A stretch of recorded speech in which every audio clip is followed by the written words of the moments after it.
పహల్గామ్ ఉగ్రదాడి తర్వాత భారత సైన్యం పాకిస్తాన్ పీఓకేలోని ఉగ్రవాద స్థావరాలపై దాడి చేసింది.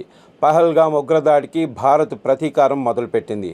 ఆపరేషన్ సింధూర్ పేరుతో భారత్ ప్రతీకార దాడులతో పాకిస్తాన్ ఉగ్రవాదులకు నిద్రలేకుండా చేసి కాళరాత్రిని మిగిల్చింది భారత సైన్యం.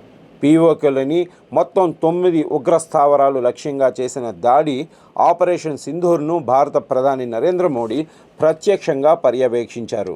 భారత బలగాలు ఉగ్రవాద స్థావరాలను విధ్వంసం చేయటాన్ని ప్రధాని మోడీ రాత్రంతా నిరంతరం పర్యవేక్షించారని కొందరు అధికారులు తెలిపారు. పహల్గామ్ ఉగ్రదాడికి భారత్ ఏం చేస్తుంది అనే దానికి మంగళవారం చేపట్టిన ఆపరేషన్ సింధూర్ సమాధానంగా మారింది.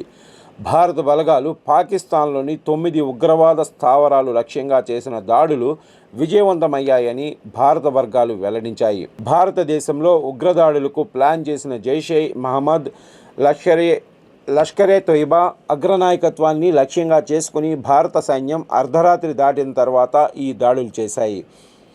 ఉగ్రదాడులను సహించేది లేదని, పహల్గామ్ దాడికి అంతకు మించి ప్రతీకారం తీర్చుకుంటామని ప్రధాని మన ఉద్దేశాన్ని చెప్పకనే చెప్పారు. భారత సైన్యం 9 ఉగ్రవాద స్థావరాలను లక్ష్యంగా చేసుకుంది. ఈ ఆపరేషన్కు సైన్యం ఆపరేషన్ సింధూర్ అని పేరు పెట్టింది. రక్షణ మంత్రిత్వ శాఖ విడుదల చేసిన ఒక ప్రకటనలో కొంతకాలం క్రితం భారత సాయుధ దళాలు పాకిస్తాన్ ఆక్రమిత జమ్మూ కాశ్మీర్లోని ఉగ్రవాద మౌలిక సదుపాయాలను లక్ష్యంగా చేసుకుని ఆపరేషన్ సింధూర్ను ప్రారంభించాయని తెలిపింది. ఈ దాడిలో పాకిస్తాన్ సైనిక స్థావరాలకు ఎలాంటి హాని కలిగించలేదని, పాక్ సైన్యాన్ని లక్ష్యంగా చేసుకోలేదని రక్షణ మంత్రిత్వ శాఖ విడుదల చేసిన ఒక ప్రకటనలో పేర్కొంది. కేవలం ఉగ్రవాద మూలాలను మాత్రమే టార్గెట్ చేశామని పేర్కొంది. ఇప్పటికే వాటిని ధ్వంసం చేసే విషయంలో భారతదేశం ఎంతో సంయమనం పాటించింది. పదే పాక్ కవ్వింపు చర్యలను తిప్పికొట్టేందుకు పహల్గామ్లో జరిగిన క్రూరమైన ఉగ్రదాడిలో 25 మంది భారతీయులు, ఒక నేపాలీ దేశస్థుడు మరణించిన నేపథ్యంలో ఇలాంటి కఠిన చర్యలు తీసుకోవాల్సి వచ్చిందని రక్షణ మంత్రిత్వ శాఖ వెల్లడించింది.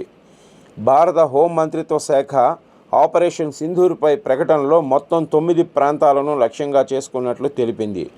మా చర్యలు కేవలం ఉగ్రవాద స్థావరాలపైనే కేంద్రీకృతమై ఉన్నాయని తెలిపింది. పాకిస్తాన్ సైనిక స్థావరాలను లక్ష్యంగా చేసుకోలేదని, లక్ష్యాలను ఎంచుకోవడంలో భారతదేశం చాలా సంయమనం పాటించిందని ప్రకటించింది. ఆపరేషన్ సింధూర్పై ఇండియన్ ఆర్మీ స్పందించింది. న్యాయం జరిగింది అని ఎక్స్లో పోస్ట్ చేసింది. అయితే దాడులు చేపట్టిన ప్రాంతాలకు సంబంధించిన వివరాలను భారత ఆర్మీ ఇంకా వెల్లడించలేదు.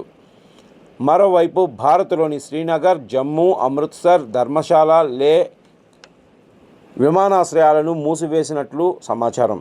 ఉగ్రవాద స్థావరాలే లక్ష్యంగా భారత సైన్యం దాడి చేసింది. పాక్ ఆక్రమిత కాశ్మీర్లోని 5, పాకిస్తాన్ ప్రాంతంలోని 4 ఉగ్రవాద స్థావరాలపై భారత సైన్యం మెరుపు దాడులు చేసింది. సియాల్కోట్, బహావల్పూర్, చాక్రా, ముజఫర్పూర్, కోట్లీ బంబీర్, చాక్రా, ఆమ్రూలో జరిగిన దాడుల్లో దాదాపు 30 మంది ఉగ్రవాదులు హతమైనట్లు తెలుస్తోంది. ఆపరేషన్ సింధూర్ విజయవంతం అయిన తర్వాత రక్షణ మంత్రి 3 సైన్యాధిపతులతో చర్చించారు. ఆపరేషన్ సింధూర్ పూర్తయిన తర్వాత రక్షణ మంత్రి రాజ్నాథ్ సింగ్ 3 సైన్యాధిపతులతో మాట్లాడారు. తదుపరి కార్యాచరణపై ఈ సందర్భంగా చర్చించినట్లుగా సమాచారం.